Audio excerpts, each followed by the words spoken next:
positive place for kids in the after-school hours. I'm Jill Horner. This is Comcast Newsmakers. With me this hour is Wycliffe Daniels from the Boys and Girls Club of Union County, where he is a board member. Thanks so much for being with us. Hi, Jill. Thank you. It's the Boys and Girls Clubs. You have a variety of locations. Yes, we do. We are based in Union. That was our first club. We've been there for about 55 years. But we also have clubs in Elizabeth, in Hillside, Plainfield, and Roselle. So with this work that has been done over the decades, the first one 55 years ago, you've really seen some positive outcomes. Oh, certainly, certainly. I mean, it's been a wonderful experience. I joined the board in November, so I'm new to the whole experience of seeing this place and seeing the kind of children that it turns out. But just being there, I've realized that it's like developing a second place for kids to grow and develop into adults much differently than I had been afforded the opportunity. And it's in the after-school hours, which is important for parents who are working, but it's also a safe place for kids to be. Right, absolutely, absolutely. Today, the kids that are growing up today are experiencing a lot more distractions towards their future than we had when we were growing up. They have things like 24-hour news cycles and Twitter and Facebook and everything trying to keep them from the successes that they can do. So at the Boys and Girls Club, we try to create an environment where they can focus on being kids and also having a future set for them by our mentors and our volunteers. So let's focus a little bit on the volunteers themselves, because at this point you're looking for additional people to step up and make a difference in the lives of children. Absolutely. We need volunteers. We need volunteers. I can't say that enough. Obviously, I'm a volunteer as well, and what really inspired me when I started, I had the opportunity to be a judge for our annual campaign to find the Youth of the Year, the spokesperson of the kid who really embodies what the Boys and Girls Club is. And these kids were blowing me away. They had 500 hours of volunteerism in a year. And I thought to myself, that's reverse mentoring. I thought to myself, I can become a volunteer as well. And now I need to find more people who can inspire the next Youth of the Year to be a volunteer. We have board committees they can volunteer on. They can help with the homework. They can help do some of our programs, anything.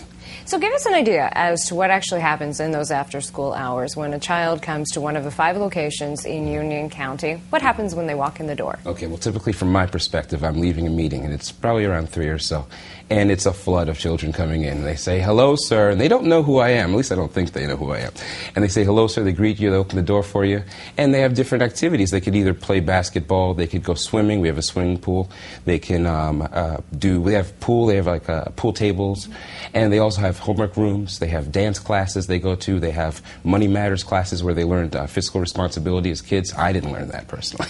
So it's a wonderful place, a variety of things that we offer for them. And there's a focus on fitness, but on academics as well. Right, because there's more than, your health is very important. I mean, we see that childhood obesity is kind of on the rise in our country. So that's important, but these kids also need the structure so that they can be successful in their academics, so they can have the better futures and hopefully come back and help mentor more children.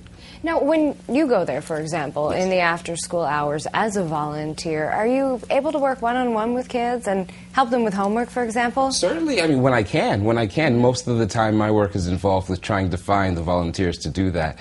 But when I can, I certainly do. I try to meet them. I try to ask them about what their aspirations are. And that's what you're asking volunteers to do as well. Oh, certainly. But the thing that people need to understand, the volunteering at the Boys and Girls Club is a wonderful thing for us. We need the body, but what we need more is the mentor.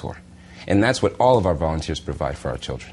So that's the most important thing, just letting them meet you and they ask you questions like about what do you do for a living? How did you get there? What did you study? How much do you make? They always want to know how much you make. Of course, you want to get on that path. But you say this is an opportunity for young people to focus on their futures, but you need adults to help them along that path. Certainly, certainly. I mean, the beauty is the kids are interested in being there. They're invested in their future, but they need us to help them pull them through the difficult places that they'll encounter in their lives. I mean, like our national spokesperson says, Denzel Washington, he says that the most dangerous time in a child's life is between the hours of 3 and 6 p.m.